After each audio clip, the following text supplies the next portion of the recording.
ದರ್ಶನ್ ಅಭಿನಯದ the devil cinema ಬಿಡುಗಡೆ ಹಿನ್ನೆಲೆ ಪತ್ರವೊಂದು ಹೊರಬಿದ್ದಿದೆ. ನನ್ನ ಪ್ರೀತಿಯ ಸೆಲೆಬ್ರಿಟಿಗಳೇ, ಚಿಂತಿಸಬೇಡಿ, ನಾನು ನಾನಾಗಿಯೇ ಇದ್ದೇನೆ. ಫ್ಯಾನ್ಸ್ಗಳಿಗೆ ದರ್ಶನ್ ಈ ರೀತಿಯಾಗಿ ಸುದೀರ್ಘ ಪತ್ರವನ್ನ ನೀಡಿದ್ದಾರೆ.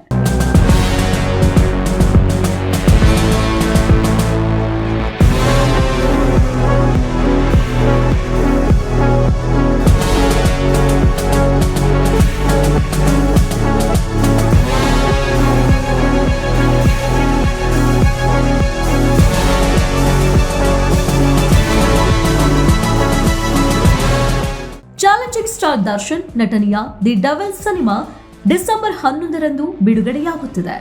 ಈಗಾಗಲೇ ಮುಂಗಡ ಟಿಕೆಟ್ ಬುಕಿಂಗ್ ಶುರುವಾಗಿದ್ದು ಲಕ್ಷಾಂತರ ಟಿಕೆಟ್ ಸೋಲ್ಡ್ ಔಟ್ ಆಗಿವೆ. ಇದರಿಂದಾಗಿ ಭರ್ಜರಿ ಕಲೆಕ್ಷನ್ ಆಗಿದೆ. ಬಿಡುಗಡೆಗೂ ಮೊದಲೇ ಅಭಿಮಾನಿಗಳು ಪಟಾಕಿ ಹೊಡೆದು ಸಂಭ್ರಮಿಸುತ್ತಿದ್ದಾರೆ. ಈ ಸಿನಿಮಾಗೆ ಪ್ರಕಾಶ್ ವೀರ್ ಅವರು ನಿರ್ದೇಶನ ಮಾಡಿದ್ದಾರೆ. ದರ್ಶನ್ ಜೊತೆ ರಚನಾ ರೈ, ಶರ್ಮಿಳಾ ಮಾಂಡ್ರೆ, ಅಚ್ಯುತ್ ಕುಮಾರ್, ವಿನಯ್ ಗೌಡ ಮುಂತಾದವರು ಈ ಸಿನಿಮಾದಲ್ಲಿ ನಟಿಸಿದ್ದಾರೆ. ಇದೀಗ ದರ್ಶನ್ ಫ್ಯಾನ್ಸ್ಗೆ ಪತ್ರ ಬರೆದಿದ್ದಾರೆ.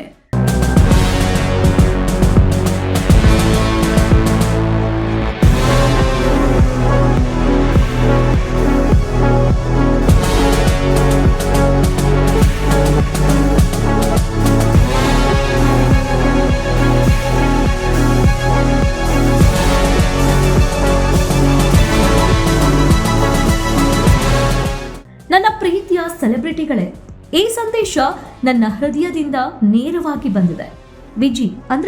ವಿಜಯಲಕ್ಷ್ಮಿ ನಿಮ್ಮೆಲ್ಲರಿಗೂ ತಲುಪಿಸುತ್ತಿದ್ದಾರೆ. ವಿಜಯಲಕ್ಷ್ಮಿ ಪ್ರತಿಯೊಬ್ಬರ ಬಗ್ಗೆ ನಿಮ್ಮ ಪ್ರೀತಿ, ನಿಮ್ಮ ಕಾಳಜಿ, ನಿಮ್ಮ ದಣಿವರಿಯದ ಬೆಂಬಲ, ರಾಜ್ಯಾದ್ಯಂತ ನಿಮ್ಮ ತಡೆಯಲಾಗದ ಪ್ರಚಾರಗಳ ಬಗ್ಗೆ ಪ್ರತಿ ಬಾರಿಯೂ ನನಗೆ ಮಾಹಿತಿ ನೀಡ್ತಾ ಇದ್ದಾರೆ. ದೂರದಿಂದ ಕೂಡ ನಾನು ಪ್ರತಿ ಕ್ಷಣವೂ ನನ್ನೊಂದಿಗೆ ನಿಮ್ಮ ಉಪಸ್ಥಿತಿಯನ್ನು ಅನುಭವಿಸುತ್ತೇನೆ. ಏನು ಹೇಳುತ್ತಾರೋ ಅದರ ಬಗ್ಗೆ ಚಿಂತಿಸಬೇಡಿ. ನಾನು ನಿಮಗೆ ಹೇಳಲು ಬಯಸುವುದೇನೆಂದರೆ, ದಯವಿಟ್ಟು ಜನರು ಏನು ಹೇಳುತ್ತಾರೋ ಅದರ ಬಗ್ಗೆ ಚಿಂತಿಸಬೇಡಿ. ಯಾವುದೇ ವದಂತಿ ಅಥವಾ ಯಾವುದೇ ನಕಾರಾತ್ಮಕತೆಯು ನಿಮ್ಮ ಹೃದಯವನ್ನು ಅಲುಗಾಡಿಸಲು ಬಿಡಬೇಡಿ.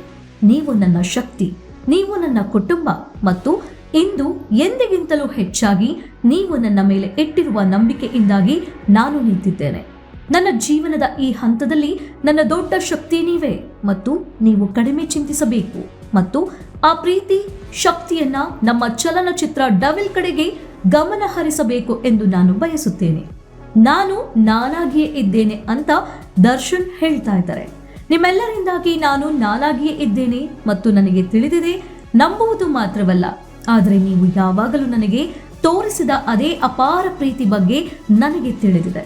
ನನ್ನ ಅನುಪಸ್ಥಿತಿಯಲ್ಲಿಯೂ ಸಹ ನೀವು ಪ್ರತಿ ಪ್ರಶ್ನೆಗೆ, ಪ್ರತಿ ಅನುಮಾನಕ್ಕೆ, ಪ್ರತಿ ಧ್ವನಿಗೆ ಪದಗಳಿಂದಲ್ಲ, ಆದರೆ ಈ ಚಿತ್ರದ ಘರ್ಜಿಸುವ ಯಶಸ್ಸಿನೊಂದಿಗೆ ಉತ್ತರಿಸಬೇಕೆಂದು ನಾನು ಬಯಸುತ್ತೇನೆ. ಅದು ನಿಮ್ಮ ಧ್ವನಿಯಾಗಿರುತ್ತದೆ, ಅದು ನಮ್ಮ ಹೇಳಿಕೆಯಾಗಿರುತ್ತದೆ. ನಿಮ್ಮ ಪ್ರಚಾರಗಳು, ನಿಮ್ಮ ಸಮರ್ಪಣೆ, ನಿಮ್ಮ ಏಕತೆ ಬಗ್ಗೆ ಕೇಳಿದಾಗ ನನಗೆ ಹೆಮ್ಮೆ ಮತ್ತು ಭಾವನೆ ತುಂಬುತ್ತದೆ. ನನ್ನ ಸುತ್ತಲೂ ಗೋಡೆಯಂತೆ ನಿಂತಿದ್ದಕ್ಕಾಗಿ ಧನ್ಯವಾದಗಳು ಎಂದು ದರ್ಶನ್ ಭಾವನಾತ್ಮಕವಾಗಿ ಹೇಳಿಕೊಂಡಿದ್ದಾರೆ.